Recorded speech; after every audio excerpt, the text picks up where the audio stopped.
Engel. Excuse-moi, j'ai un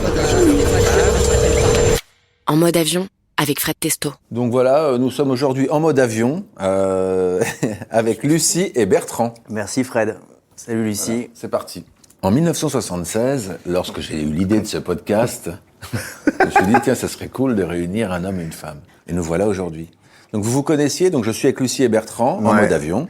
Vous connaissiez déjà ? Virtuellement. Virtuellement, ah voilà, ça c'est intéressant. On se connaissait. Parce qu'aujourd'hui, on peut se connaître virtuellement et ne s'être jamais vu. Et surtout dans cette période, on a envie de se dire. Par les réseaux, en tant qu'entrepreneur, j'imagine. Exactement. Ouais, carrément. Et puis nous, on utilise aussi. Et parce que je crois que tu es présent sur Welcome to the Ouais, Jungle. carrément, ouais. On a toutes nos petites pépites qui viennent grâce à Welcome to the Jungle. Bah, ça, c'est un donc rêve, merci pour ça déjà. Bon, voilà. on peut arrêter le déjeuner. Voilà, tout est dit. J'ai fait la référence.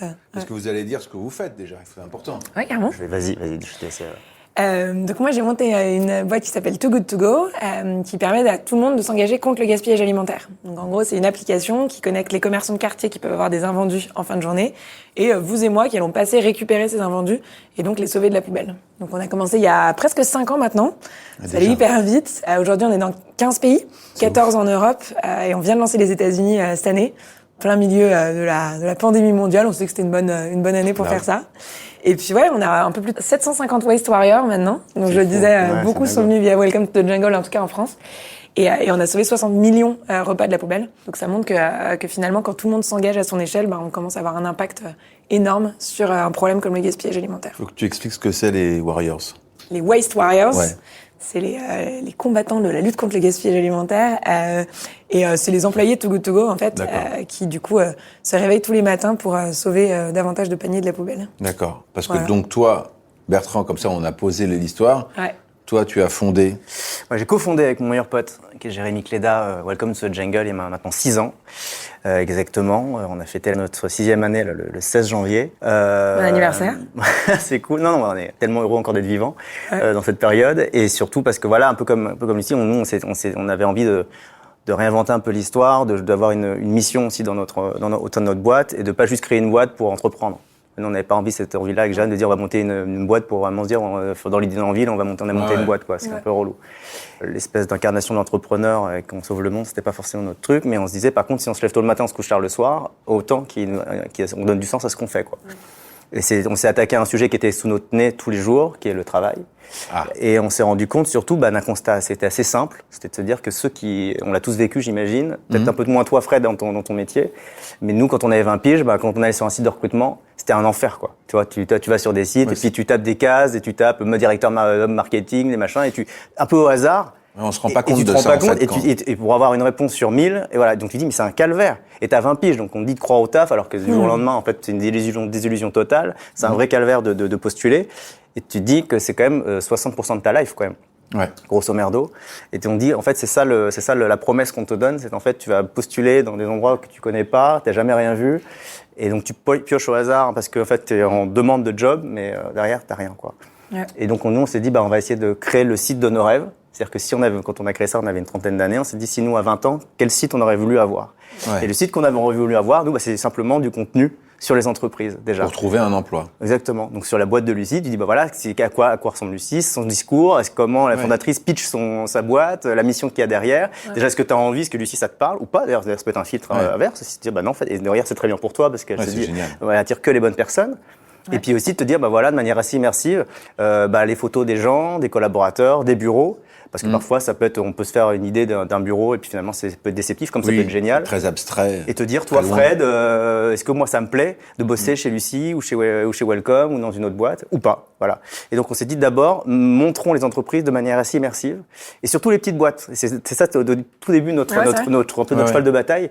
C'était pas de montrer les grands groupes, c'était de dire, c'est surtout les petites boîtes qu'on besoin de nous. C'est qu'en fait, quand on monte une boîte ou qu'on est une cinquantaine, tu vois, t'as pas pignon sur rue, personne te connaît, donc c'est impossible de recruter. Et recruter, c'est la croissance, quoi. Et PME, TPE. Exactement. Putain, j'adore quand tu dis ça. Moi, je connais un peu le monde de l'entreprise. PME, TPE, j'adore. Tu sais ce que ça veut dire ? Je crois. C'est un synonyme. Petites et moyennes entreprises et très petites entreprises, c'est ça ? Ouais, exactement. Et t'es là, putain. Ouais. Bon, start-up, ça fait quand même plus stylé. Ouais. C'est tout le boarding. Alors là, attention, il va y avoir des entrées qui arrivent au milieu. On a le droit de commenter. C'est fabuleux. Et donc voilà, donc l'idée c'était de créer cette entreprise maintenant il y a 6 ans. Ça a été une vraie galère au début parce que personne ne croyait en notre histoire.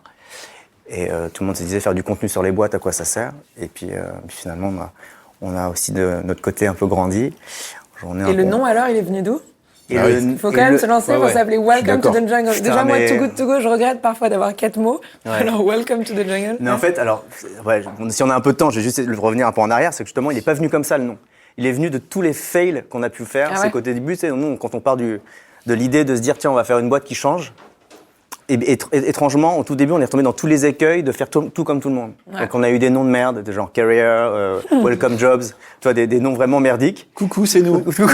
Ah, c'était une très bonne émission, le De Chavannes. Mais moins bien en boîte. Et en fait, on s'est rendu compte à un moment, putain, que notre pitch, il était à chier, que quand on parlait de notre boîte, les gens s'endormaient. Et on dit, mais en fait, on est en train d'en être soporifique. Tout ce qu'on voulait faire, changer l'histoire et bouger les lignes, etc., on était en train de faire l'inverse. Donc, on s'est dit, il faut qu'on change de pitch. Et en fait, en changeant de pitch, on s'est rendu compte qu'on avait un mauvais nom. Et puis, on s'est dit, tiens, Welcome to the Jungle avec Jérém, c'est pas mal. Tu vois, parce qu'on dit la vérité. On dit, ouais, le monde de l'emploi, c'est la jungle. Ouais. Mais en même temps, si on essaye de vous rendre l'histoire un peu moins hostile, peut-être qu'on peut y arriver ensemble.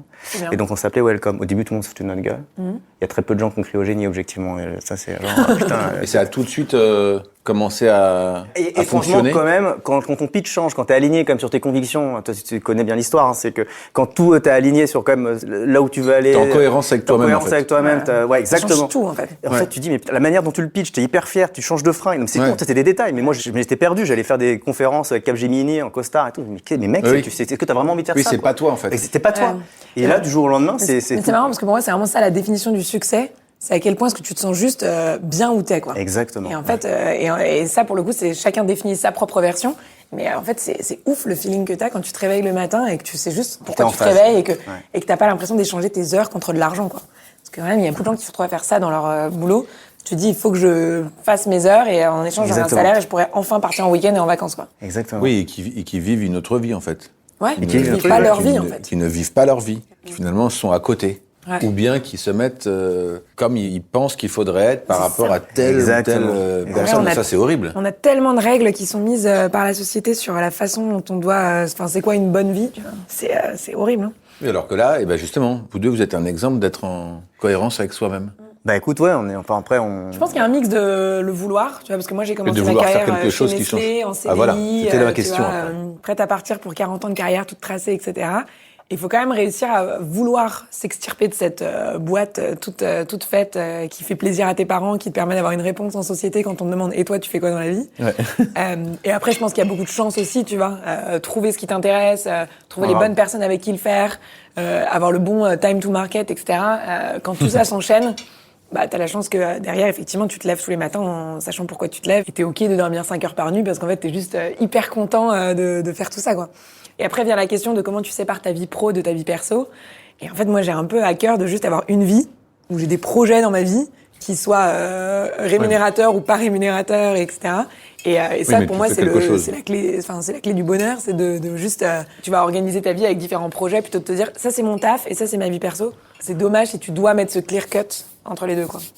J'aime bien vos petites utilisations de mots anglais. Ouais, je suis désolée, j'y pensais. Non, mais moi, je trouve ça. Non, mais vous, c'est naturel. Moi, je parle pas anglais perso, donc c'est bien de.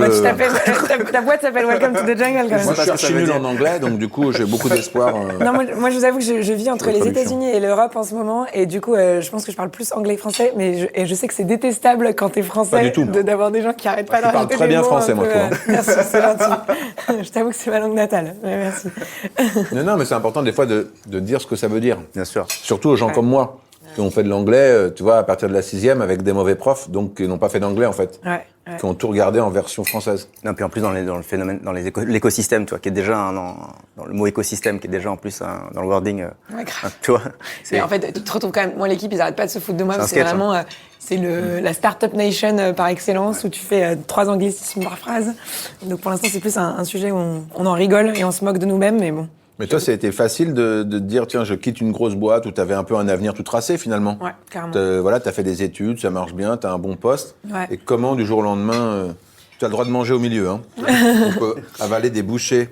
En gros, je me suis dit, si moi je le fais pas, qui va le faire, entre guillemets. C'est-à-dire que, en gros, j'avais coché toutes les cases sur mon CV de c'est bon, je sais que si je veux un emploi, j'en trouve un. Je serai jamais morte de faim.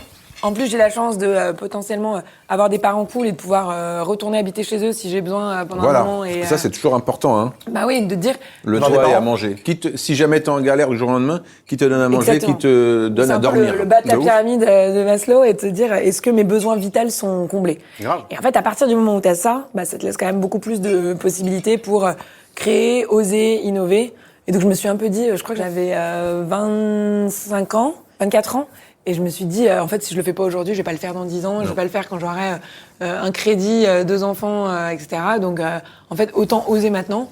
Et je verrai bien si dans un an, en fait, ça me va pas, bah, je retrouverai un boulot et ça ira, quoi. Tu sais, t'évalues un peu les pour et contre et tu te dis, bah, en fait, j'ai pas grand chose à perdre, donc autant essayer, Carrément, quoi. je suis bien d'accord. Mais moi, j'étais un peu comme toi, je me suis jamais dit, je vais monter une boîte. Enfin, j'étais plus, j'ai envie de faire un projet qui m'anime et qui correspond à mes valeurs du quotidien. C'était évident, en fait.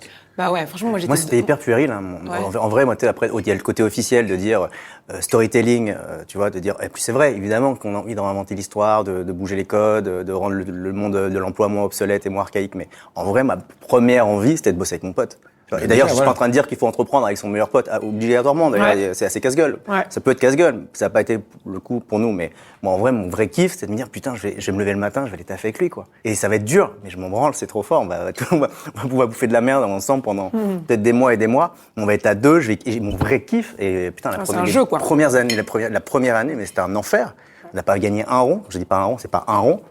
Mais je sais pas, il y a un côté un peu inconscient d'une trentaine d'années de dire putain, t'as l'impression de. D'ailleurs, ça peut être parfois un peu dangereux, tu vois. Tu dis ça parce que c'est facile de dire a posteriori quand Paris a été gagnant. Ouais, Mais en vrai, le premier kiff, c'est de dire Je vais faire ce que j'ai envie de faire, Je vais quoi. faire ce que j'ai envie de faire. Je le fais avec lui. Et tu sais pas pourquoi. Il y a un truc qui te dit, bah, dans ta petite dans le coin de ta tête, putain, l'histoire va être belle, quoi. Bon, voilà. Encore une fois, c'est facile de le dire quand elle l'a été, mais. Ouais, mais enfin. Non, mais au aucune- final, même si tu te foires, t'apprends tellement et tu vis tellement de trucs que franchement, ça vaut le coup, quoi. Ouais, Je crois pense qu'à un que- moment donné, si tu te mets dans une dynamique où justement tu crois à ce que tu as envie de faire et donc tu rencontres, Ah bah, c'est on sûr. récolte ce qu'on sème, quoi. En fait, Exactement. c'est bête, mais c'est vrai. Si t'es dans tous les jours, tu te dis ah ça va pas bien, ça va pas aller bien. Ah bah, c'est Tu clair. vois C'est clair. Après, il peut t'arriver, tu peux te prendre un flamant rose qui tombe sur toi parce qu'il y a. Ce qui parce ferait que chier, vous avez quand vu la même. série OVNI sur Ouais, Canal. ouais. Voilà, donc vous comprendrez. Il peut y avoir des flamants roses à cause d'un phénomène spécial qui tombe du ciel ou des attaques de sauterelles au Kenya. Donc ça, ok, ça Ouais. peut arriver, c'est un phénomène naturel. Mais sinon, si tu crois dans ce que tu veux faire, tu attires, c'est le pouvoir de l'intention un peu. Il y a plein de bouquins là-dessus. Mais d'ailleurs, au début, tu n'as que ça comme arme pour recruter et avoir des gens avec toi. Tes équipes, en moi, je sais très bien que les gens, ils sont pas venus au début parce qu'on s'appelait Welcome to the Jungle, parce que, objectivement, le discours aujourd'hui, il s'est forgé, il est devenu fort parce que t'as le succès Au qui début, va tu avec. sais pas pitcher, tu sais Objectivement, rien, tu sais pas pitcher, tu brodoutes, tu dis de la merde. Objectivement, d'ailleurs, je disais, objectivement, vraiment de la merde. Et les gens, ils te rejoignent parce qu'ils se disent, ils ont un peu de flair ou pas, et ils se disent, tiens, les deux Gus, là, ils ont pas l'air trop cons, ça a l'air sympa leur histoire. Et ils viennent avec toi. Mais je pense qu'il y a aussi un truc de quand les gens voient que toi t'es passionné de ton projet et que t'as Ouais. envie d'y aller, bah en fait ils te suivent. En fait. Exactement. Et, C'est que ça que t'as à c'est vendre, assez d'ailleurs. puissant Ouais. aussi. Est-ce que vous aimez l'eau plate? Oui, Je vous sers? Je suis un fou Ouais, de merci. je suis un fou de important. gazeuse, moi. Ouais, je un me peu sers de bien. gazeuse. Oui, parce que c'est pas forcément qu'une question de. Je trouve que c'est plus facile si t'as des parents qui sont derrière et qui disent bah bien sûr, moi je te suis sur tout ce que tu veux faire et évidemment d'avoir quelqu'un qui a déjà payé son crédit, donc la maison peut pas lui enlever, qui a un congélateur avec des trucs qu'on peut manger pendant un an, ça c'est plus facile. Mais il y a plein de gens pour qui ça n'était pas le cas, les parents te suivent pas, tu n'as pas ça. Attends, Fred, mais même tu quand bosses, t'as justement la baraque qui est payée Ouais. ou que t'as un super job, justement, c'est jamais le bon moment. Parce Non, qu'en fait, on voilà. va dire, mais les gens ils vont pas comprendre. Ils vont dire, mais attends, je comprends pas, t'as la baraque, t'as la bagnole, t'as les enfants, enfin, t'as tout, hein, comme tu Oui. dis ici, t'as toutes les cases. Donc, en fait, je comprends pas Et pourquoi après, les tu vas parents, ils te pas te suivent. faire chier, là. Je pense qu'il n'y a pas un moment où toutes les planètes sont alignées, quoi. Il y a un moment, Non faut mais juste c'est y aller, vraiment sinon- la personne.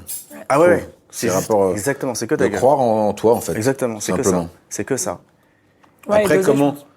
enfin, pardon, mais Bertrand, tu disais par rapport avec ton pote, comment justement c'est venu par rapport à une réflexion de te dire, voilà, c'est devenu une évidence. Et toi, comment c'est venu cette histoire de Bah, moi, tout très bout de clairement, tout bout moi j'étais dans les usines de production de Nestlé. Donc j'ai fait des usines de bouteilles d'eau en plastique, de capsules de café, de Kit Kat, de céréales, tous ces produits merveilleux. J'ai même fait du pet food. Alors le pet food, t'as les... pour les animaux, Ouais. ça. T'as vu, Allez, je suis bilingue, hein. Pardon. T'es Je l'ai pas monstrueux. précisé, T'es après ça monstrueux, fait un peu mec qui se la raconte. C'est vrai que tu nous as dit que Pardon. t'étais pas bon en anglais, là, tu prouves le contraire. Je savais pas. Non, mais t'as les croquettes, mais t'as aussi la nourriture, le wet pet food, donc la nourriture mouillée. Et donc là, c'est encore un autre, Ah, je connaissais pas ça. un autre plaisir au quotidien, tu vois. La mâchère en toi. Et donc moi, j'étais sur la ligne de production et en gros, je bossais avec les ouvriers et l'idée c'était de produire le plus vite possible, le moins cher possible.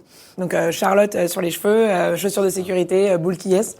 Et c'était dans les petits bleds au fin fond de l'Angleterre. En gros, t'as 1000 personnes dans le village et t'en as 750 qui bossent pour Nestle.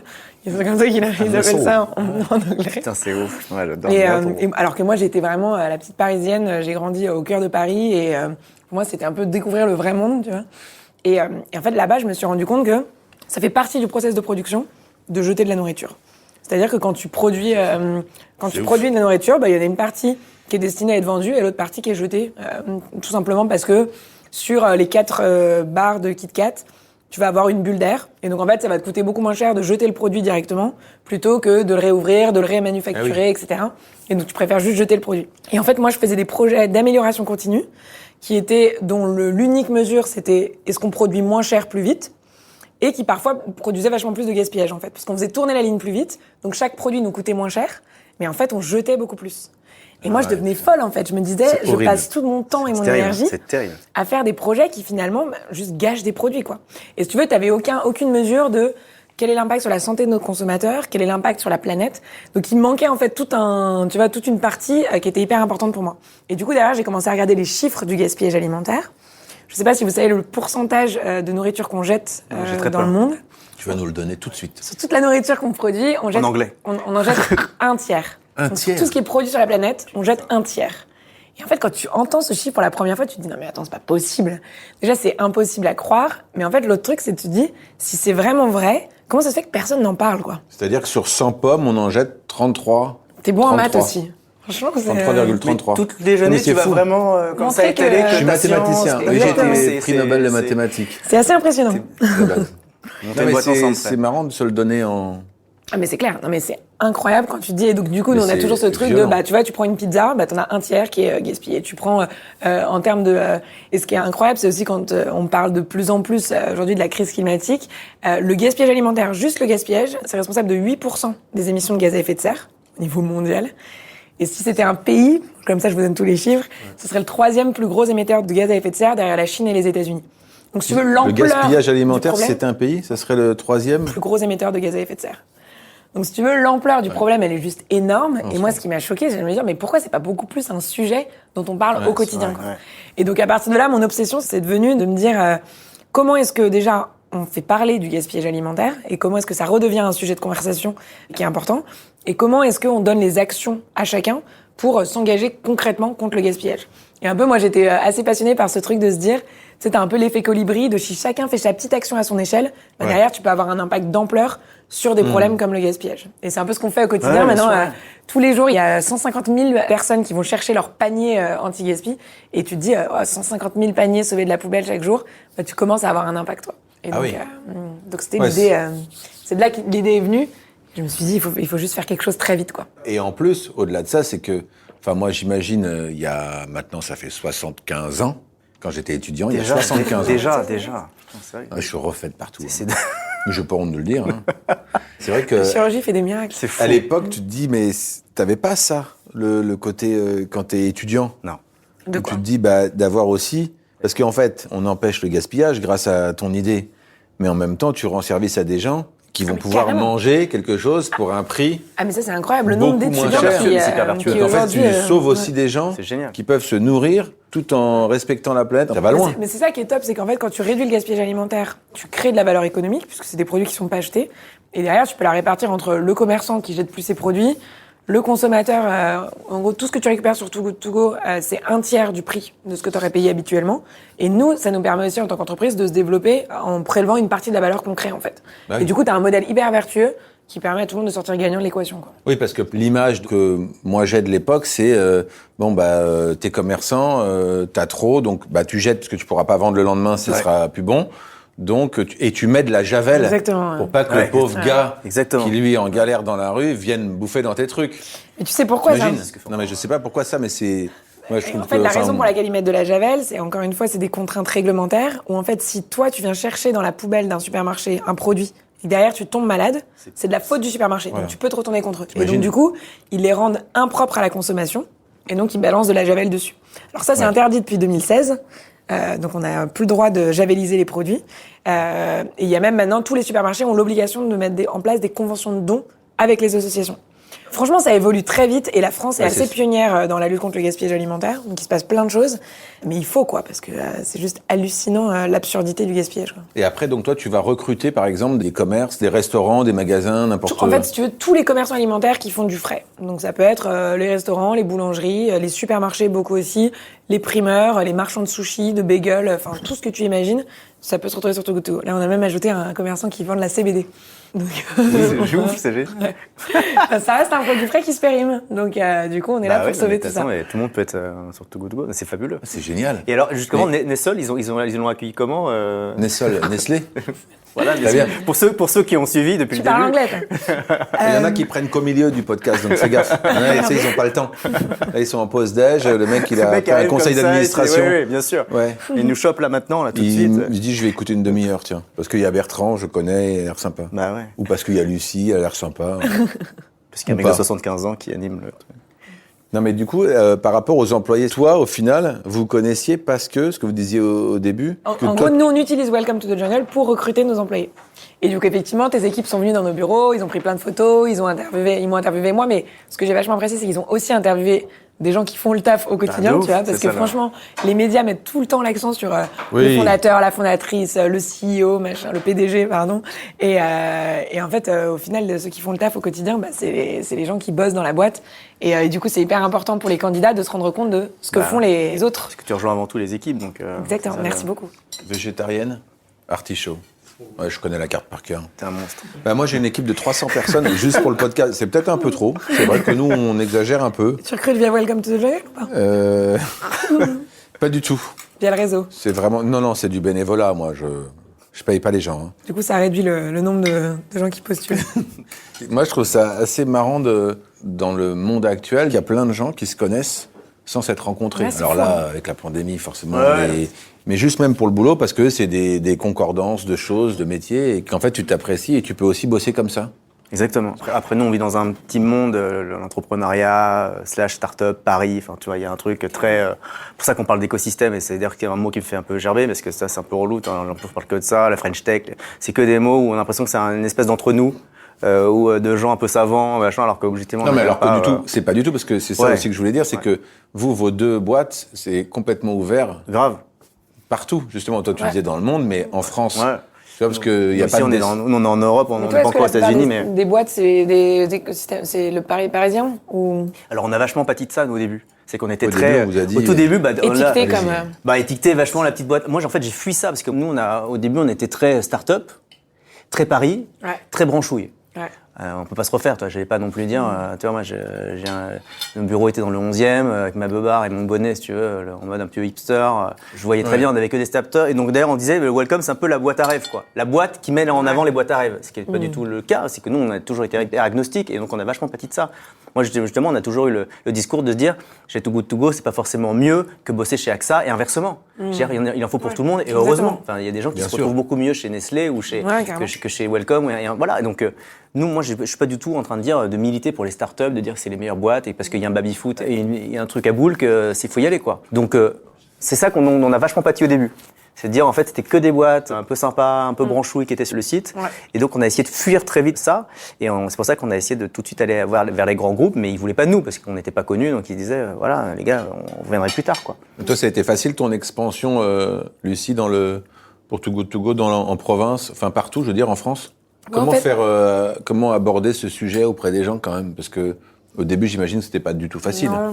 Moi, c'est vrai qu'on a eu vachement de chance parce que, déjà, on est une boîte B2C. Donc, en fait, c'est vraiment tourné vers le consommateur. Donc, les gens connaissent la marque avant même de penser que c'est potentiellement un employeur aussi.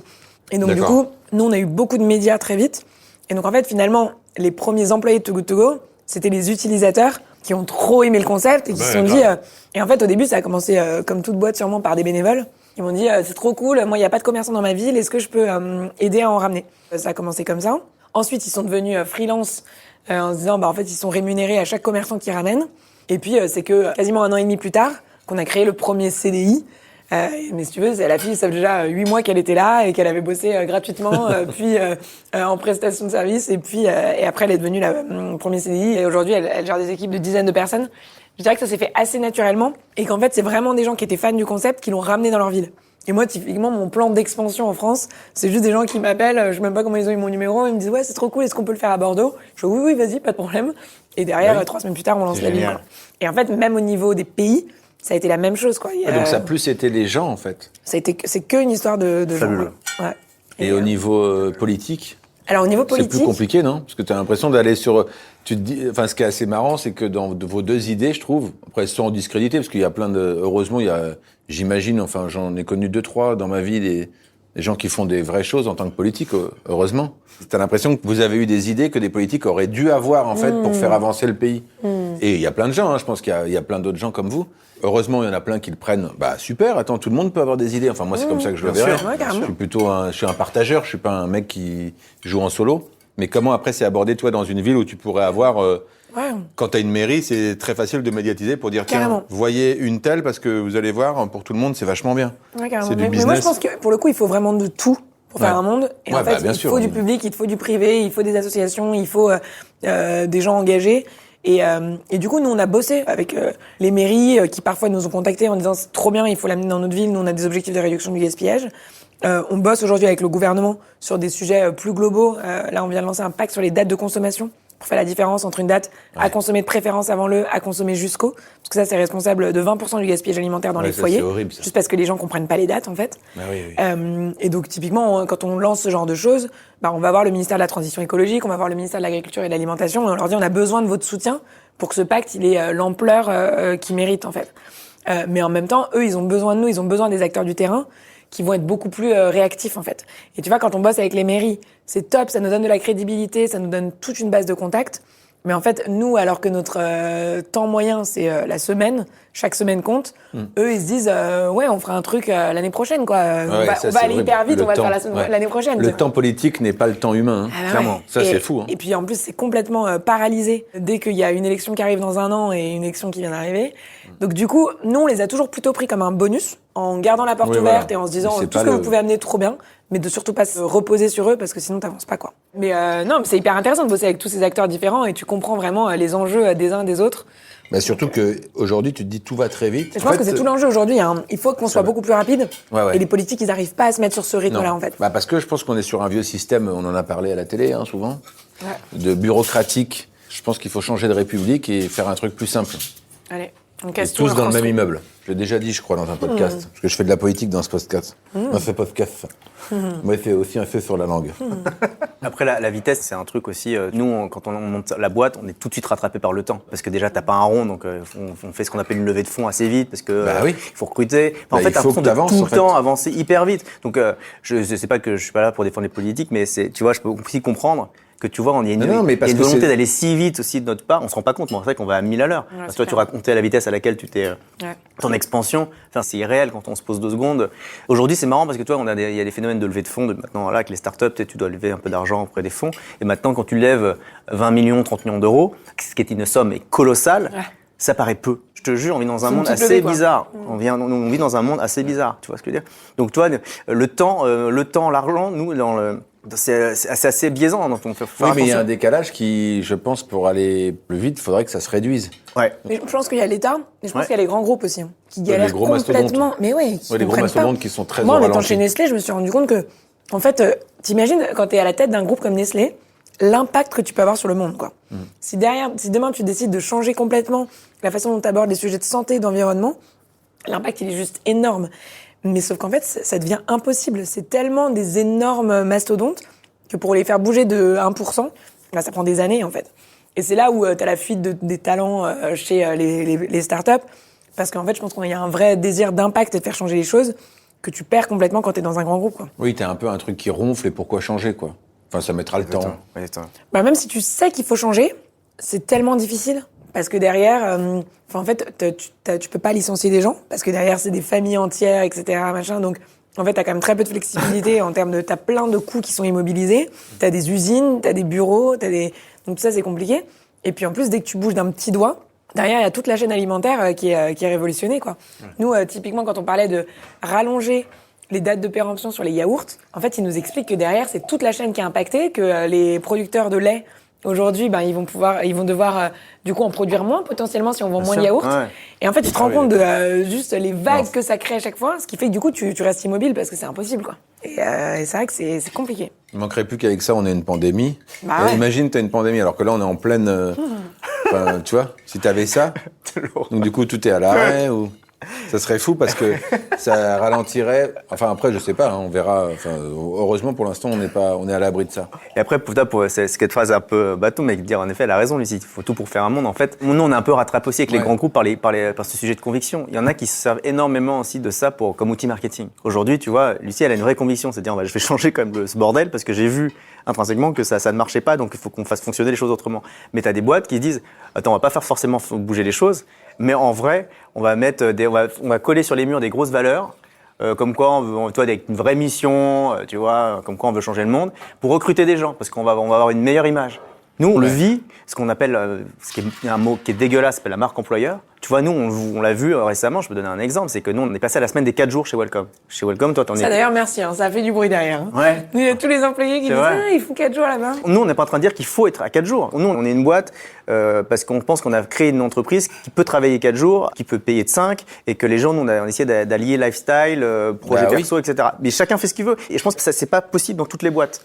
Mais en revanche, le truc, c'est que les gens nous appellent, pas parce qu'en fait, ils trouvent que c'est vraiment super de se dire, attends, 4 jours, explique-moi comment ça marche. Non, en fait, ils t'appellent, ils disent, attends, est-ce que ça marche? Mais est-ce que derrière toi, ton image, elle est bonne? Et donc derrière, ça t'a permis de recruter plus de gens. Oui. Putain, Voilà. les gars. Ça, c'est le mauvais. Tu vois? Mauvaise Et en fait, conclusion. c'est ça, en fait, le problème, enfin, moi, je trouve, face auquel on se retrouve.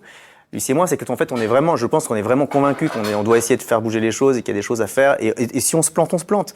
Mais tu vois, on s'est pas dit les 4 jours, faut le faire parce que c'est un truc en outil marketing, on va faire une com de dingue et puis derrière, tout le monde va en parler, puis tout le monde va faire comme nous, et puis Welcome, on va monter voilà. On l'a fait dans le bon sens. Ouais. On le fait parce qu'on est convaincus que c'est un truc qui peut être hyper positif pour nos équipes, parce que voilà. Et derrière, en fait, c'est mal perçu par les gens et on sait que ça va niquer le bordel parce que y a des gens qui vont le faire, mais pas pour les bonnes raisons. Et toi, du coup, tu t'y tiens? Tu bosses 4 jours par semaine? Pour être honnête avec toi, il y a tous les managers, moi, Jérémy, on s'y tient pas. Ouais. On s'y tient pas, non. Clairement pas. Et tes employés s'y tiennent? Et les employés essayent de s'y tenir.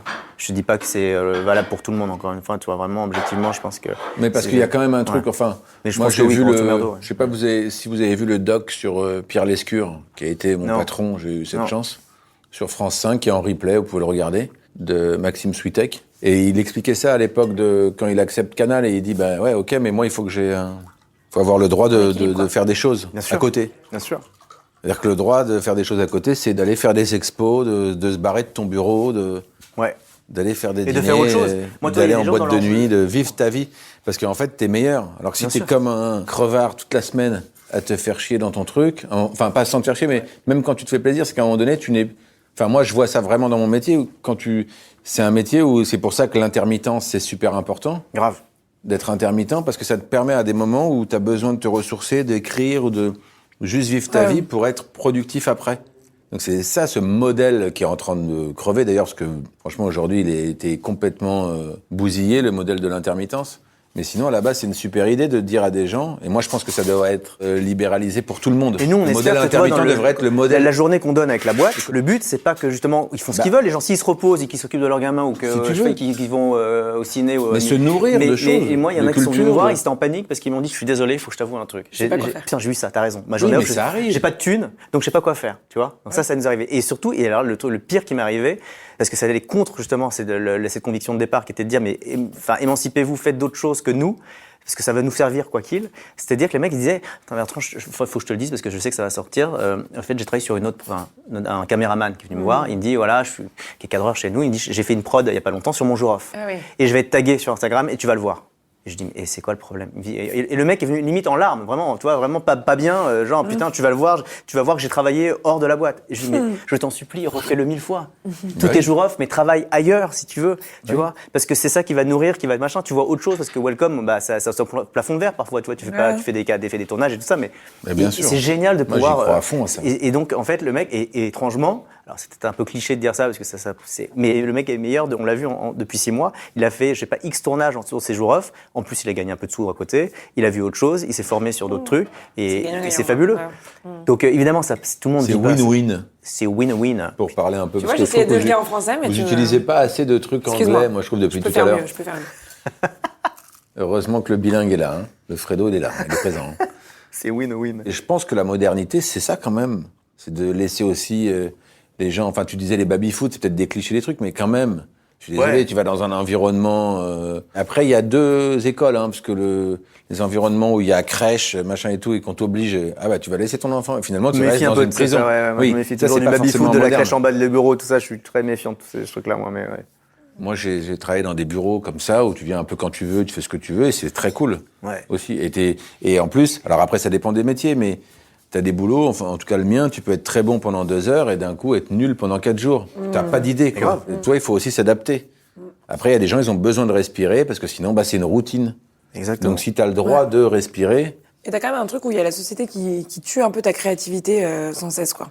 Je sais pas, je trouve que on a tellement on est quand même poussé à rentrer dans une box tout le temps. Ouais. T'as des horaires précises, t'as des jours de semaine et des jours de week-end. Moi, je trouve ça hyper dur de rester créatif dans le monde dans lequel on est, quoi. Donc, je sais pas toi comment tu le sens au quotidien.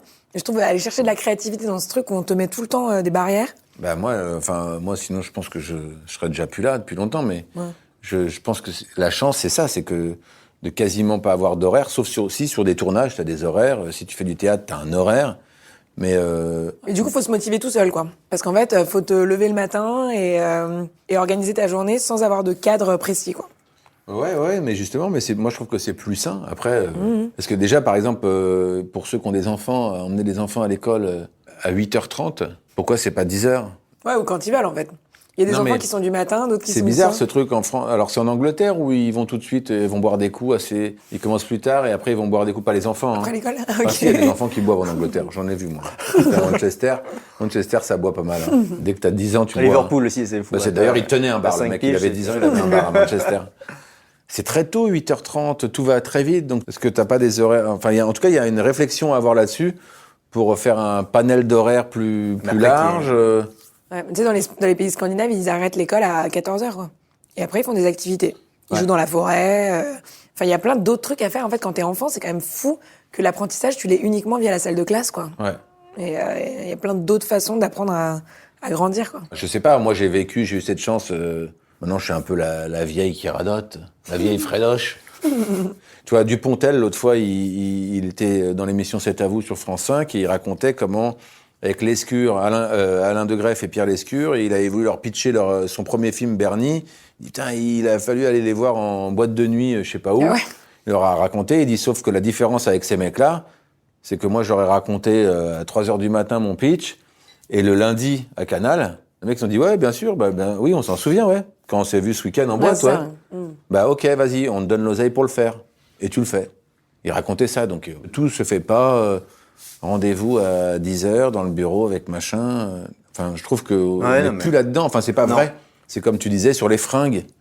Moi, une fois, j'ai été dans un autre palace, à l'époque où je fréquentais les palaces, pour un autre podcast qui n'existait pas. Et j'avais une copine qui bossait dans un autre hôtel. Et elle me montre un gars, elle me dit, donc j'avais été invité là-bas, et elle me dit, tu vois le petit vieux là-bas avec son sac plastique, en sandales, avec le short, avec la barbe un peu dégueulasse? Je dis, ouais, putain, lui, et moi, en faisant une vanne, je dis, mais lui, vous le laissez rentrer? Elle dit, bah lui, tu vois, ce mec-là, il est milliardaire. C'est un Américain milliardaire. Voilà. Et elle avait fait elle dit sans se la raconter, mais nous, c'est la différence. Voilà un palace. Un palace, c'est que nous, on sait reconnaître et qu'il n'y a pas besoin de venir avec ton costard cravate. Et j'ai rien contre les costards cravates d'ailleurs, parce qu'il y en a des très beaux. Mais c'est juste que. Mais c'est vrai et je pense que ça, c'est vachement un truc. En France, on juge quand même vachement par Encore, l'apparence. de moins en moins. Par le grâce CV. à des gens comme vous. Mais c'est. Mais on est vachement là-dedans, ouais. Ouais. Alors que, tu vois, aux États-Unis, ils sont vachement plus ouverts là-dessus, quoi.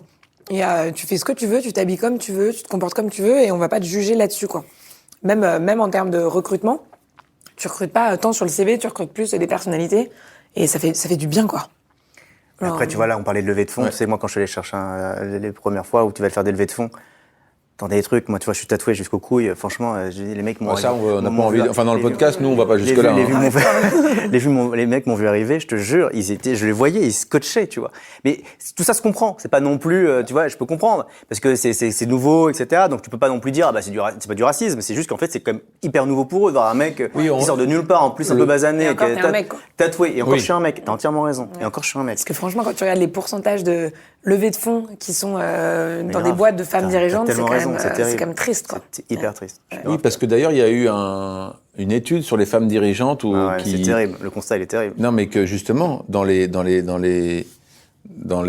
dirigées par des femmes, les boîtes dirigées par des femmes, les résultats sont meilleurs que celles dirigées par des hommes. On le sait tous en même temps. T'es en seconde, les filles qui sont dans ta classe en seconde, toi t'es un tocard. C'est clair. Elles sortent déjà avec un mec de 3e. Non mais c'est vrai. Les filles, elles vont plus vite. On va pas se leurrer. Hein. Moi, j'ai toujours été impressionné par. Puis c'est autre chose. Je veux dire, quand tu donnes la vie. C'est autre chose que d'aller boire un coup au bistrot. C'est facile d'aller boire un coup au bistrot. C'est ta vision de l'homme et de la femme. Bah oui, les femmes sont quand même au-dessus du lot, je suis désolé. Et tu sais que moi, quand j'ai dû interviewer à peu sans près les femmes, on n'est rien. 500 personnes, tu sais, au début, au début, Welcome, c'est moi qui allais avec mon petit baluchon, mon appareil photo, et j'allais interviewer les gens. Ouais. Tu vois, pour parle-moi de ta boîte, donne-moi ton nom, ton âge, et parle-moi de ta boîte. Que tu sois fondateur, fondatrice ou community manager, peu importe. Donc j'allais interviewer, mais j'ai dû interviewer 500 personnes. Je sais pas si j'avais fait plus de meufs que de mecs, j'en sais rien. Mais en tout cas, ce qui était fabuleux, c'est que chaque fois, c'était toujours la même chose. Le mec venait me voir après l'interview et il me disait, alors, j'ai été bon. Et le mec se regardait, tu sais, dans la caméra, tu sais, le mec se téma et le mec me disait, je suis beau gosse, t'es genre, mais vraiment, que sur l'allure. Et la nana ne voulait jamais se voir. Derrière l'interview, était dans le doute perpétuel et à la rigueur, si elle devait voir la caméra, elle ne se regardait pas, elle écoutait. Et elle était exclusivement focus sur ce qu'elle avait dit, sur son discours, sur son propos. Tu as tout résumé. Et tu vois, et moi j'ai trouvé ça fabuleux. Je me dis putain, enfin, mais putain, nous on est tellement, je dis nous, toi, les mecs, tu vois, mais nous on est tellement sur notre truc, le charme, qu'est-ce qu'on renvoie, qu'est-ce qu'on dégage. Pas moi, parce que moi, alors là, pour le coup, je me la raconte. Moi, déjà au collège, j'étais toujours le copain des filles. Toujours le confident. J'ai toujours été du côté des filles. Donc c'est pas vrai. Donc moi, on me mettra jamais ça. T'es l'exception qui confirme la règle, Fred, mais. Peut-être. En tout cas, on est 6 en Europe et j'en fais partie. On s'est fiers. Du club du garçon proche des filles. 2 en Ukraine et toi. Voilà. Et c'est vrai que les nanas. D'où ces rumeurs sur mon homosexualité. C'est vrai, putain, c'est ça. Que je laisse planer avec plaisir. Mais t'as raison. Putain. C'est vrai, on sait pas. Tu veux nous en dire plus ou... Justement, Lucie, je rebondis par rapport à ça. Toi, au niveau de ton arrivée en tant que femme d'entreprise, chef d'entreprise, femme, t'as subi ce truc-là un peu de bon, elle est rigolote avec son gaspillage. Tiens, bon, attends, qui dirige vraiment là? Pardon Michel, mais il est là le gars qui s'occupe de tout go. Non, c'est pas un gars, le vrai, quoi. C'est une femme, c'est une dame. Alors déjà, c'est hallucinant le nombre de fois où on me pose cette question. Tu vois, comme quoi c'est vraiment un sujet. Tu vois, voilà, moi je pense. Ok, donc ça téléphone pendant le podcast. Ça, c'est l'équipe de la réserve, donc qui a ses petits coups de fil perso pendant le podcast. Heureusement que c'est pas du direct. Hein.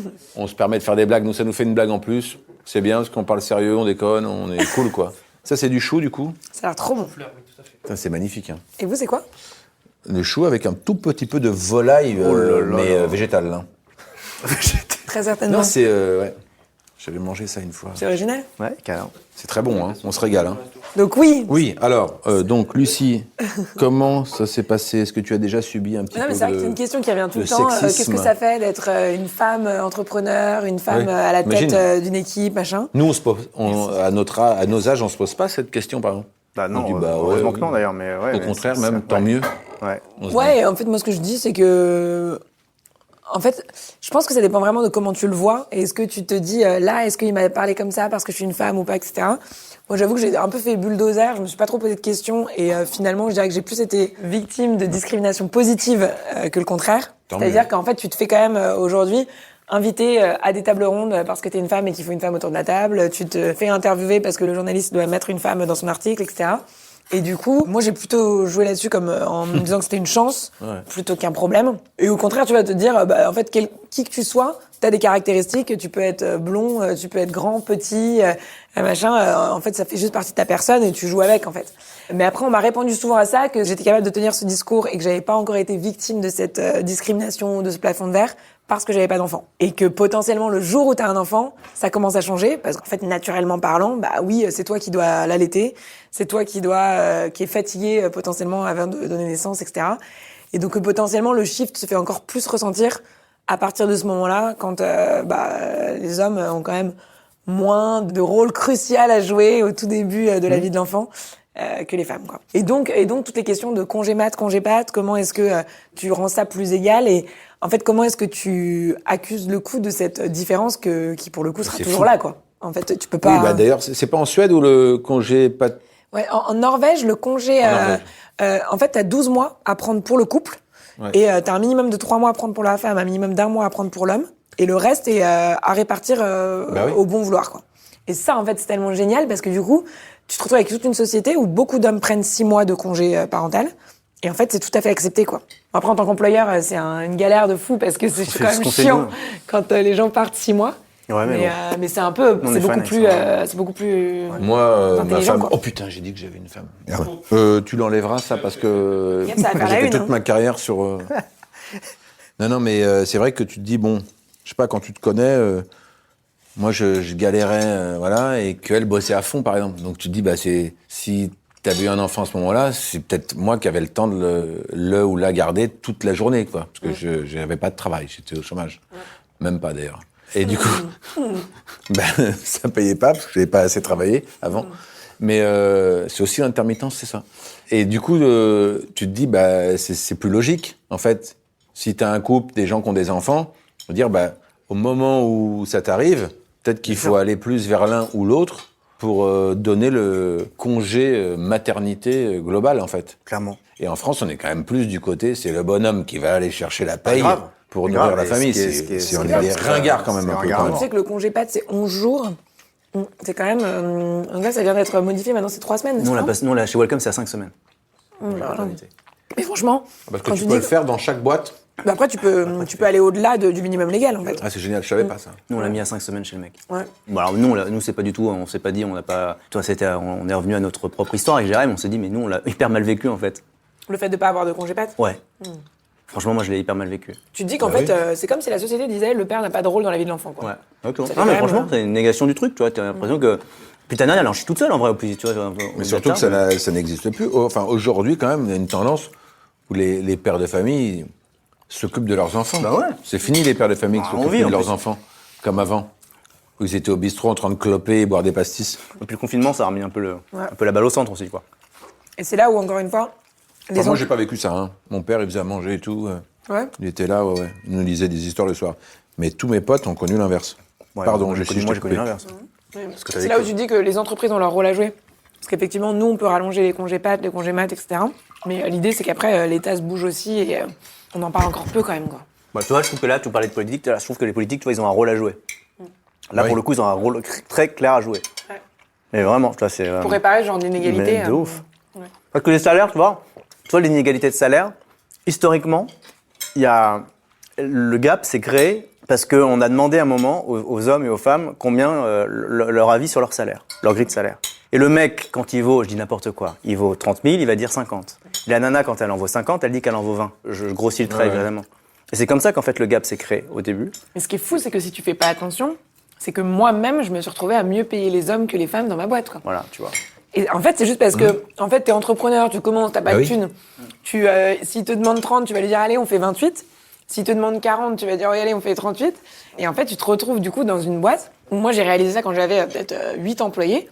Je me suis dit, merde, en fait, il y a 2 mecs, et ben, ils sont mieux payés que toutes les nanas. Voilà. Et tu te dis que c'est horrible, quoi. Donc faut te dire à quel point t'as été conditionné, les femmes ont été conditionnées à un truc de dingue, quoi. Ouais. Mais du coup, si en tant qu'employeur, t'es pas vraiment attentif à ce genre de choses, bah tu te retrouves. T'as des inégalités de salaire de dingue. Du coup, ça m'a un peu traumatisée, donc on a vite fait changer les choses. Mais franchement, ça fait. Si tu fais pas attention, c'est ce qui arrive naturellement, juste par effectivement la façon dont les hommes et les femmes se voient, quoi. C'est là où tu te demandes aussi, est-ce que c'est la société qui te fait, t'es un homme, tu dois être fort, sûr de toi, machin, etc. Ou est-ce que c'est dans les gènes quelque part, tu vois. Ouais. Ça, moi, je sais pas. Je sais pas. Mais c'est pour ça qu'on ne demande jamais, nous, à nos employés, parce que tu sais, ça se fait un peu... C'est quoi leur prétention salariale ? Leur prétention salariale. On ne demande jamais ça. Pour cette simple et unique raison, c'est qu'on sait pertinemment que ça va créer un gap entre la femme et l'homme. La femme va c'est toujours horrible. se sous-évaluer et l'homme se surévaluer. Et c'est comme ça que les écarts se creusent. Et même pour aller plus loin, des gens qui viennent de milieux sociaux différents. Exactement, des gens, et ainsi de suite. Alors là, on carrément. laisse tomber. Et c'est c'est pour pas ça bête, que nous, on hein. ne demande jamais. Se sous-évaluer en disant, mais de toute façon, je peux faire plus s'il faut, t'inquiète pas, je Exactement. gère. Mais c'est ça. de toute façon, en vrai. c'est parfait. Enfin, c'est parfois un peu cliché, mais c'est que la femme parfois s'excuse un peu d'être là, quoi. Toi, moi, je vois on a une femme, la première nana qui était enceinte chez nous. C'est une des premières en plus qui est arrivée chez nous. Elle est encore dans la boîte, on l'adore. Enfin, Elle est encore enceinte. Ah, ça fait longtemps quand même. Non, t'imagines le mec, oh, le mythomane. On arrête le podcast, il est complètement mytho, Bertrand. Pardon. Et elle s'est excusée d'être enceinte, quoi. Mais en pleurs. C'est-à-dire, elle est venue nous voir en pensant qu'elle nous avait trahis, en disant voilà, enfin, tu vois, comment je vais faire on était 6 à l'époque. Tu vois, donc elle dit comment vous allez faire sans moi. Ouais, alors que ça, c'est le vieux système qui veut ça. Alors qu'aujourd'hui, tu peux être enceinte, venir bosser, être Exactement. super cool, au contraire. Oui, ou T'es aussi, tellement bien. aussi prendre ton congé mat. Ou et, prendre ton congé mat et dire, je vous laisse, mais. À partir du moment où tu demandes la prétention salariale, ça te met la barre ici ou là, en fait. Et en fonction de ça, tu vas dire, je le veux vraiment, donc je lui donne ce qu'il veut. Je le veux vraiment, mais je pense qu'il veut vraiment nous rejoindre aussi, donc je lui donne un peu moins. Et en fait, il faut vraiment être hyper stratégique. En fait, pas demander les prétentions salariales, c'est une bonne idée. Parce que sinon, c'est systématique. Et en plus, l'homme va potentiellement mieux se vendre que la femme aussi. Donc t'as un mec qui est hyper sûr de lui, qui te dit de toute façon moi j'ai 3 autres offres à côté, donc si tu me veux c'est demain et j'attends ton offre avant la fin de la journée. Et la femme qui dit ah non mais de toute façon moi je veux tellement vous rejoindre, je vous promets j'essaierai de faire un bon taf. Bien sûr j'ai encore énormément de choses à apprendre mais je vais tout donner etc. En fait naturellement et c'est là que c'est triste tu vois mais quand t'as quelqu'un qui se met en position de faiblesse toi tu vas être en position de force et inversement en fait. Tellement vrai. Et c'est juste un jeu de négo en fait. C'est tellement vrai. Et Oui, c'est enfin, c'est triste, même, quoi. tu dis faiblesse, mais c'est aussi une question de sincérité. Ouais, carrément. Tu vois, moi, ça m'est déjà arrivé sur un projet que j'ai fait où le réalisateur voulait prendre un autre comédien. Il faisait des castings, dont moi. Donc, je fais un casting. Et moi, en plus, j'ai eu de la chance. J'ai pas fait beaucoup de castings. C'est une grosse chance que je trouve ça. Tous mes potes qui font ce métier, qui font les castings, je trouve ça horrible. Ouais. Non, mais c'est tellement bizarre d'être avec un caméscope, enfin j'exagère, ou un iPhone et de donner la réplique. Les gens souvent sont pas comédiens, te donnent la réplique. T'es dans un bureau là pour jouer la scène où le mec se fait attaquer. Enfin bon, c'est bizarre. Ou tu dois pleurer ou je sais pas quoi. Bref, je fais une séquence. C'était assez cool avec la comédienne. Il me fait faire la séquence. Et après, on se revoit après. Il me dit, écoute, franchement, le casting, c'est pas mal, machin et tout. Mais il dit, mais toi, pourquoi tu veux faire ce projet? C'est quoi qui t'anime dans ce projet? Et là, je lui dis, écoute, moi, ce qui m'anime, c'est que je trouve l'histoire géniale. Le rôle, il me plaît énormément. Après, par contre, c'est un truc tellement nouveau pour moi, je sais pas si je vais réussir à le faire. Je dis la vérité. Et après, c'est tellement un travail d'équipe pour moi, ce métier. Tu vois, c'est surréaliste, des fois, ce métier de comédien. Et après, il m'a dit, quand il m'a appris, il m'a dit, moi, c'est ça qui m'a plu. C'est que tu m'as dit que tu savais pas si tu allais réussir à le faire. Et moi, je me suis dit, j'ai vu ce que tu as fait avant. Moi, je vais tout faire pour te diriger, pour que tu réussisses à le faire. On a eu de la chance, on a fait un truc qui a bien marché, où moi j'étais content, j'ai sorti des trucs de moi que j'avais pas sorti avant. Enfin, il m'a mis dans des ambiances. Ouais. Et c'est la sincérité qui prime. Ouais, c'est clair. Exactement. Alors après, tout le monde n'est pas peut-être avec aussi le truc derrière, où les gens diraient, attends, lui il est pas sûr de lui, je vais prendre celui qui est sûr de lui. Ah ouais. Tu vois. Après, je pense que ça dépend où t'en es aussi en tant qu'employeur. Tu vois, au début, tu te dis, il faut absolument que j'aille chercher les meilleurs, et donc du coup, ceux qui t'impressionnent, tu vas les prendre. Et aujourd'hui, effectivement, au contraire, potentiellement, tu donnes beaucoup plus de place aux gens qui savent leurs faiblesses, qui ont envie de progresser dessus et qui ont la sincérité de te le dire, quoi. Bah oui. Je pense que ça dépend du stade où t'en es. C'est vrai que moi, j'ai vachement appris là-dessus, de te rendre compte que si tu prends pas le recul, tu te laisses duper, en fait, et tu retombes dans les mêmes travers que tu critiques toi-même, quoi. Et puis tu veux aussi te blinder, te dire, je veux un tel, parce que lui, il est sûr de lui, machin, c'est très bien. Ouais. J'ai pas le temps de perdre du temps. Alors qu'en fait, peut-être que la personne qui est plus hésitante va être meilleure. C'est là où vous avez peut-être un rôle aussi de donner ces tips aux employeurs, entre guillemets. Oui, c'est un peu de ta faute aussi, Bertrand. C'est vous aussi qui... Non, mais franchement, surtout que vous avez quand même vachement exploré le sujet avec votre propre culture d'entreprise. Donc comment est-ce que vous pouvez passer ces valeurs et ces progrès de la façon dont on est un employeur aux employeurs avec qui vous travaillez, quoi? Nous, on s'est rendu compte que les gens, dans le confinement, tu sais, on parle beaucoup du mot culture d'entreprise. Nous, on a une culture d'entreprise forte, etc. On a des valeurs de dingue et tout. Et en fait, pendant le confinement, les gens ont dû se réinventer. Travailler ailleurs, mettre leurs employés dans divers endroits pour qu'ils puissent bosser à distance et tout ça. Et en fait, on a vu un nombre de boîtes s'effondrer parce que sous couvert qu'ils avaient des valeurs inscrites sur leur mur et dire qu'on était une culture d'entreprise forte, en fait, ils étaient complètement perdus, qu'en fait, ils n'avaient rien. C'était du vent. Ils ventilaient, quoi. Et qu'en gros, si je dis ça, c'est parce qu'en fait, les gens ne se posent pas la question dès le début de qu'est-ce qu'on a envie d'être et qui on est, ça revient un peu en arrière dans la conversation, mais de quelle culture on a vraiment envie d'avoir. Et souvent, la culture d'entreprise, on se la pose quand on a 30, 40 personnes.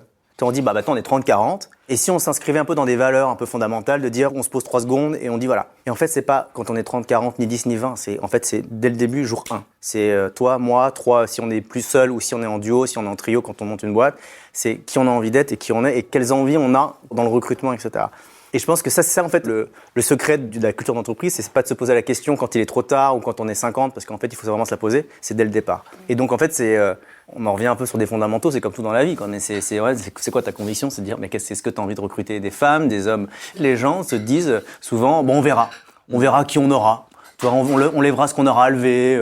Si on lève 20 millions, si on enlève 15, si on enlève 10, si on a le luxe, tu vois, de lever beaucoup, et on aura le choix du bourgeois, quoi. Et en fait, c'est trop tard. Le truc, c'est que moi, je pense que les gens sont souvent pris de court par rapport au recrutement, et c'est déjà trop tard. Quand ils ont le choix, ils font un peu le choix du mec qui a un peu de thunes, et qui disent, voilà, j'ai le choix de pouvoir prendre un tel ou une telle, peu importe le prix, je prends le meilleur au nez.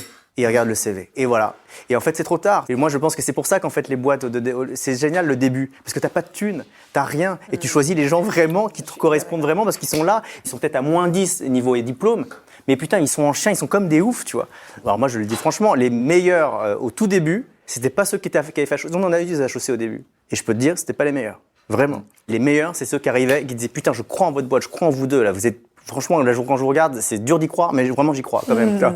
Et ils y vont, les gars, tu vois. Et ils sont là à 8h du mat parce qu'ils ont envie que la boîte, elle décolle. Aujourd'hui, ils sont dans d'autres boîtes et on a encore des mails d'eux. Et ils nous disent, mais putain, mais on vous regarde tous les jours, on est trop contents parce qu'on a un peu œuvré pour ça. Et ils ont pas œuvré. Ils ont fait que cette boîte, elle existe encore. Donc, c'est beaucoup plus que ça. Ils s'en rendent pas compte eux-mêmes. Et c'est ça, le truc, c'est que je pense qu'en fait, il n'y a pas de modèle de dire, faut recruter à tel moment la bonne ou telle bonne personne. Il n'y a pas de modèle, ça n'existe pas, ça se saurait. En fait, je pense que le modèle vertueux, c'est de se dire, dès le départ, quand tu montes une boîte, quel genre de gens tu as envie d'avoir, qui est compatible avec toi. Et après, il y a un deuxième truc, c'est que souvent, il y a des gens qui disent putain, au bout de quelques semaines, quelques mois, en fait, je suis pas bien dans mon job. Et nous, ça nous arrivait de dire, il y a quelques personnes qui étaient mal dans la boîte, et on se dit, mais comment ça se fait? On les a vus en recrutement, ils étaient top, la nana était top, elle a la tête bien faite, et elle est chambée. Et en fait, c'est juste que toi, il y a des expressions, voilà, je vais revenir à l'anglais, mais Vas-y, c'est important. Ça faisait longtemps en même temps. Et que, exactement, ça fait juste 30 secondes qu'on n'avait pas fait une expression en anglais. Et c'était de dire, don't kill people, kill the problem.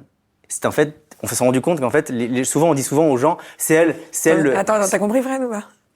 On dit c'est elle ou lui le problème. J'ai pas compris. C'est elle ou lui le problème. Ouais, ok, d'accord. Tu pas les gens, tu le problème. Ah, d'accord. Et le C'est problème, moins stylé en français. Ça y est, je reviens dans le moins podcast.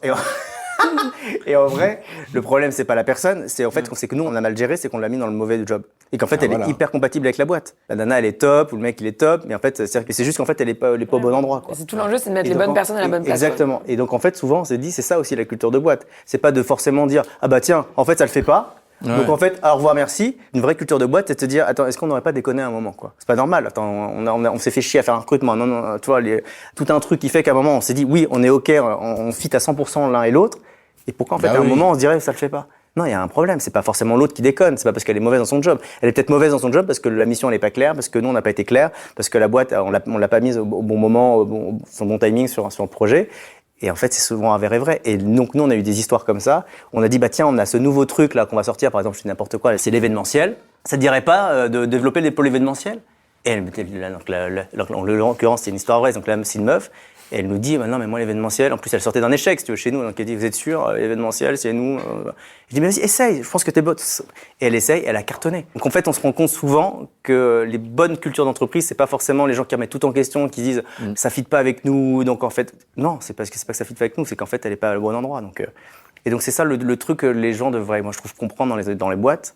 C'est que nous, on a eu tellement d'exemples où les mecs m'ont dit, putain, je l'ai virée, elle était pas bonne. Parce que la nana, elle se défend pas, en plus, derrière. Tu vois, pour revenir au sujet de la femme. C'est qu'en fait, la nana, elle se défend jamais, quoi. Elle se dit pas, non, mais j'ai pas été bonne, parce que non. Je n'oserais jamais dire, j'étais pas au bon endroit. C'est pour ça que moi, je pense qu'il y a un rôle, une responsabilité, tu vois, auprès des boîtes, de dire, attendez, et si on se remettait 2 secondes, nous, en question, quoi. Ouais, c'est le rôle de l'employeur. Et c'est ça, la culture d'entreprise, tu vois. C'est se remettre nous-mêmes en question et te dire, même, c'est de voir les gens, de devancer les choses. Mais toi, ça doit te paraître hyper loin de ton monde, non?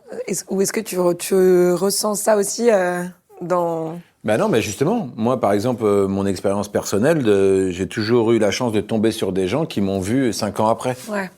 Donc, Qui t'ont mis potentiellement tendu dans la un main. rôle qui était pas toi à l'époque et Qui ont été est plus devenu vite à toi. me dire, ce que il ou elle pourrait devenir dans... Et ça, c'est un truc qui existe vachement dans notre Et comment métier. t'es tombé dedans, toi? Tu voulais vraiment ou Moi, j'ai toujours voulu, je me suis toujours déguisé, des conneries? Ouais. toujours fait le fanfaron. Là, je suis très calme dans ce podcast, c'est le but. Hein. Mais c'est vrai que de là à en faire ton métier, c'est quand même autre chose.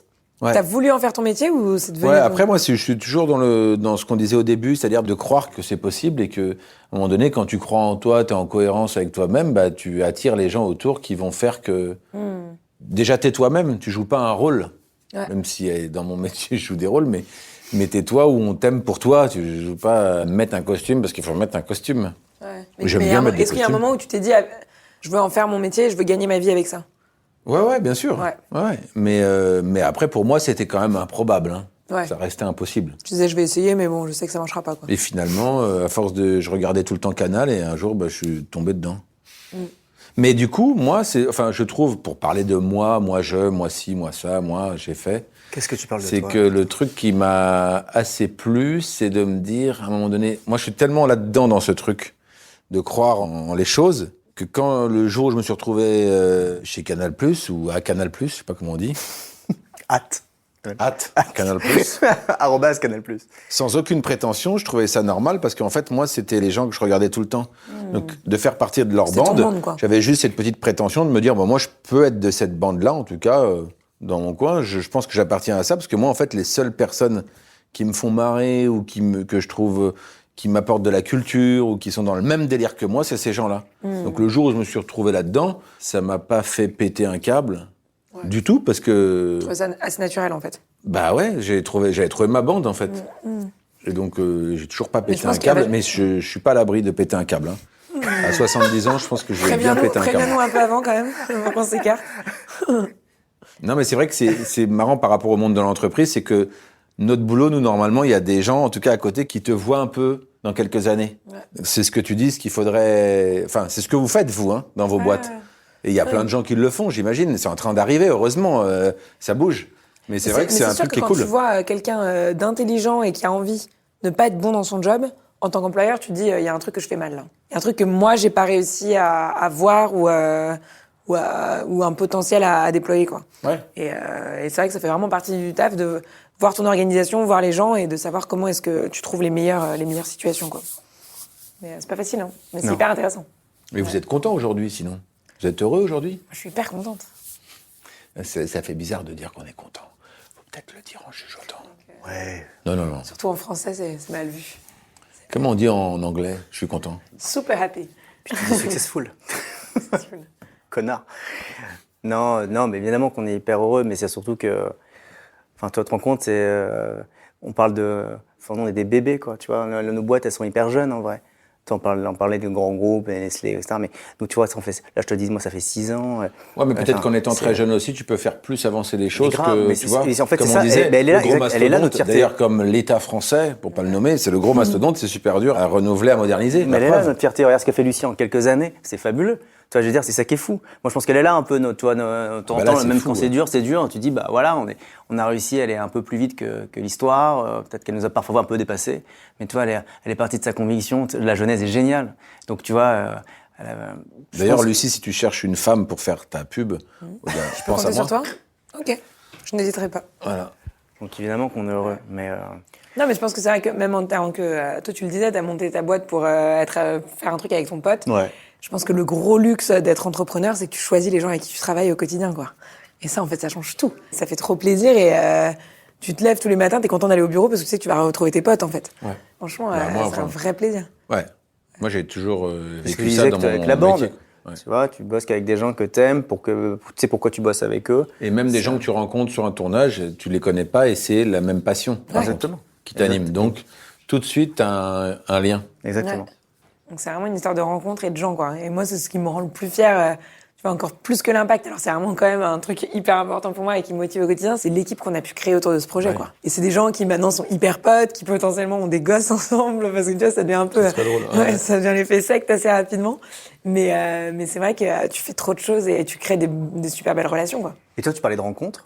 Tu vois, je sais pas si Lucie, c'est pour toi la même chose, mais pour les gens qui pensent aujourd'hui qu'ils veulent monter une boîte ou un projet en pensant qu'en fait, ils ont un réseau ou qu'en fait, il y a une adhésion unanime au dîner en ville en disant « Putain, fais-le, on est derrière toi, machin, etc. » Moi, pour avoir discuté avec pas mal de mecs ou de meufs qui ont plutôt pas trop mal réussi dans leur boîte, le succès, le levier en tout cas, ça n'a jamais été avec des gens qui connaissaient. C'est toujours avec des inconnus. Tu vois, j'ai jamais cru au truc, enfin après c'est perso, il faut que tu viennes mardi, il y a le truc, tu jamais pourras rencontrer machin. Après, j'ai ça peut jamais cru à arriver, ça. évidemment que ça peut arriver. Il y a toujours le petit truc qui fait... Nous, tu vois, ça a été un peu avec Jérémy, on est toujours assez hallucinés de ça. C'est-à-dire qu'en fait, on se dit tous les moments qui ont été durs et au moment où il y a eu ce petit plus qui a fait qu'on a réussi à sauter cette étape-là, c'était des gens qu'on ne connaissait pas encore un mois avant. Et ça n'a jamais été le réseau, ça n'a jamais été... Et on va encore rencontrer d'autres gens qu'on ne connaît pas aujourd'hui. Et c'est le truc qui vont fabuleux nous de amener l'histoire. vers des choses. Et c'est ça qui est le truc fabuleux de l'histoire. Ouais, D'ailleurs, toi, Fred, c'est un peu ton truc aussi. C'est que tu vois, moi, c'est ça ma seule ambition. Toi, tu te nourris de gens qui n'ont rien à voir avec ta vie, avec ton milieu, avec ton métier. Et c'est un peu ta force aussi. C'est pour ça que moi, je trouve qu'il n'y a pas de secret. Les gens qui... Moi, j'ai toujours vécu comme ça, rien calculé. Et là, je suis super content, grâce à The Fruche, de pouvoir faire ça, par exemple. Parce que c'est ça, tu vois, rien n'est préparé, on se rend compte. Ce qui est cool, c'est, je pense, de le partager avec beaucoup de prétention. En tout cas, merci. Je sais pas, est-ce qu'on peut se donner un adage, par exemple? Qu'est-ce qu'on se dirait tous les jours? Est-ce que vous avez une phrase ou... Mais en allemand, alors. Je sais pas, ouais, en allemand. C'est vrai qu'on a peu parlé allemand, finalement. Et pourtant, ça nous manque. Non, mais est-ce que vous avez un petit truc que vous aimez bien, une petite phrase, c'est toujours rigolo. Ça permettra à des gens de le mettre en leur nom sur Twitter. Tu vois? C'est ce que je me dis. Non, mais moi, j'ai un peu un truc de juste oser, quoi. Je pense que pour moi, la vie, c'est vraiment un truc de juste prendre des risques, fais ce que tu as envie de faire maintenant, plutôt que de construire sur si je fais ça maintenant, dans 2 ans, je pourrais faire ça, etc. Il y a un peu de vivre dans le moment présent et de faire ce que tu as envie de faire avec le culot nécessaire pour le faire, quoi. C'est un peu ça mon adage. Je trouve ça très bien. Exactement. De toute façon, C'est tout dur ce que à dit tweeter, Lucie, tu vois. je trouve ça très bien. Merci. Moi aussi. Une énorme dose de hasard et de chance. Parce que depuis le début, on dit qu'on a fait des choses, qu'on a créé et tout. Mais en vrai, il y a une part de chance qui est immense dans ce qu'on fait. Évidemment, il faut du caractère, il faut de la pugnacité, tout ça, enfin tous les mots un peu galvaudés qu'on met dans un storytelling pour une boîte. Mais en vrai, je pense qu'il faut une dose de chance immense pour faire ce qu'on fait.